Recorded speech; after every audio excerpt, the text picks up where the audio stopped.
Got the choke lever hooked up, pretty straightforward. Just a little nut on the back cable, runs up and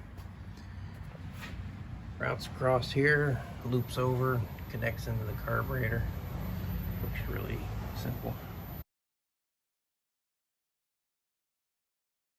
Next, we're gonna hook up the blower switch. I got the wire connected, routed up under there to go over to the heater blower. It goes in this slot here, and we've got to put a few spacers back behind here, and then this bezel goes over top from the outside. You can see there's a little keyway that matches that pattern right there. And then you got this nut that spins on from the outside.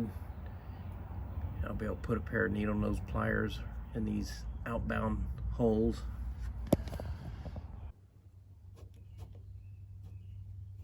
And you can see the way these knobs work. There's a keyway that matches that flat spot, and up inside there you can see there's another piece of metal that'll grab onto that. And then when you want to take them off, there's a little hole there. You can put a piece of wire or something down in there and unlatch it, kind of push in and unlatch it and slide it off. So to put these on, just line up the flat and give it a push. Now the button works for the blower.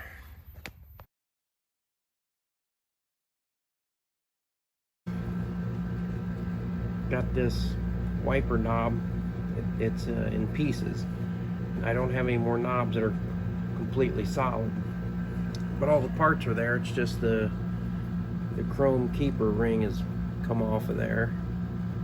So I've lined the flats up inside and clamped it, and I've got this part of the chrome ring in place, and I'll use the muggy weld.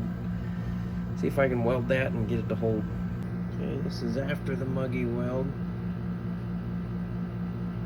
Up close looks a little rough, but zoom back and look at it, and not too bad. See if I can get that out of there. And I'm not sure if the weld will be up or down. If we're lucky, it'll be down, but I think the flat's like that, so might just be able to see it. It feels like it's holding well.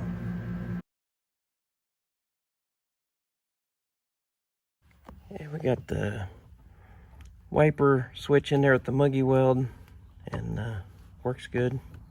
Can rotate it.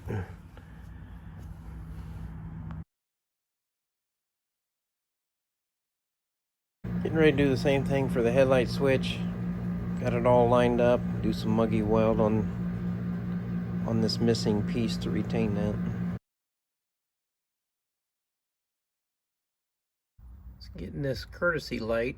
The other one was in there, and I was just troubleshooting why it was like intermittent. Sometimes it'd work, sometimes it wouldn't. And after I worked the switch about 5 times, it broke off. But luckily, AutoZone has a switch exactly like it. So, getting ready to put that in now. Okay, new courtesy lamp. Works good.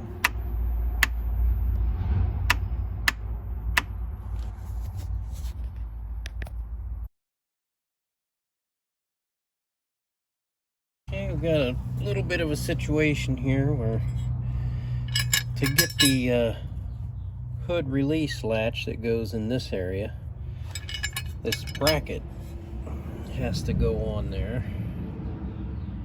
and this bracket sits in here like this and attaches up under like that, and you can see the 2 screws that hold the bracket for the hood release, and then that bolt goes through that little hole there from the top. So to bolt this, you see the 2 holes there. This guy has to go on from the back side come through those holes, and the door's there.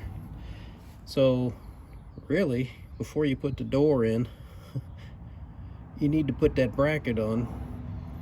So I'm gonna try something though. See if there is a big, on the door there's a big open area here. So I'm just gonna take this panel off and see if I can move the door like halfway to get my hand to that spot, and see if maybe I don't have to take the door off. I got the panel off of there, so yeah, it looks like I can reach back in there and get that clip on there without taking the door off. So that's going to save a lot of time right there. Okay, now we got the bracket in, got the screws in place there, so we can mount the hood release latch there now. Okay, now we've got the hood latch cable installed, and now we have to, I've got it somewhat routed in place, a little extra cable on there. We'll cut that and put the tie nut on. Okay, all the cars I've seen so far have this style of cable lock on it, so that's what I found in my box of parts. Seems like it goes with it. Lock this in, and then the cable kind of routes along this edge. I think I've seen some with a tie here. It could also go through this one up here. Okay, got the cable routed through there and up to the mechanism here. And we'll go back here and zoom in on that while we pull the handle. Yeah. Seems to work pretty good. Now that we've got all this fit in here, we want to get the upholstery panel back in. So the good news is, with the door in place, we can take these nuts off and that plate will stay in place. We can scoot this out and slide the upholstery back in. I'll have to mark the holes and mark them on the back, and then go drill those out, and then we can put that back on right there. Got the bracket in place, and I just marked that with a circle. I left the bolts somewhat snug just so it was somewhere close to those bolts. Starting to put these rear lights on. There's a, you see there's a left hand and a right hand, and gotta get these studs. This one already has the studs in it, this one doesn't, but I found the stud in the box of parts, so I've cleaned those threads out, and I'll clean these threads off. There's so this is the right hand. So this will bolt on here, and then from the back side there's also a ground screw that will go on these. And then we've got some assembly work to do on this inside here for the socket retainer. Okay, with these lights, got the studs all cleaned up, cleaned the threads up. Got this bulb holder, and this comes into the back of the car like this, and then we can, you know, twist the bulb into place. And then the lenses, there's a white and a red lens. This one just lays in there. So I need to attach this first, because we've got little 632 screws that we gotta, you know, be able to tighten both sides and clamp this in place.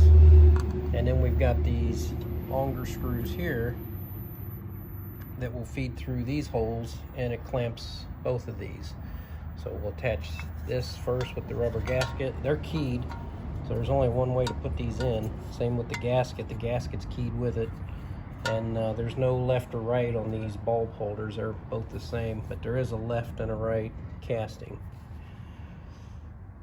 We'll do a quick continuity check between the housing and the stud, which we got good continuity. We because the bulb will ground out here and we'll have a ground stripe going to that lug from the wire harness.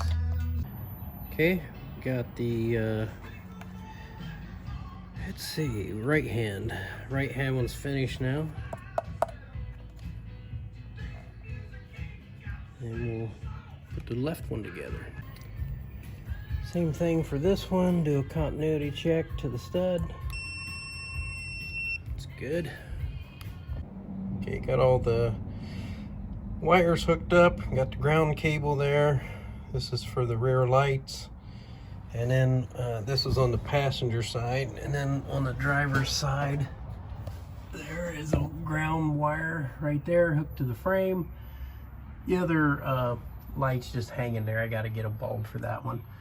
I'm on the driver's side for this rear light, and one of the mistakes I made was having the wire harness taped all the way onto this rubber sheath. The wires inside here have to slide, otherwise the spring terminals in here won't compress. So I've got to cut away a little bit of this covering so that the sheath can slide this way while the wires stay constant, and then that'll let me put the light bulb in. So here I've cut this little section away, so then that was able to let me slide this, basically slide this forward, holding the wires still, and that compressed the springs and let me get the cable plugged in. So I put the bulb in and put it in. Now we can check and see if both lights work. Now we can check the parking lights for both. Yep, good.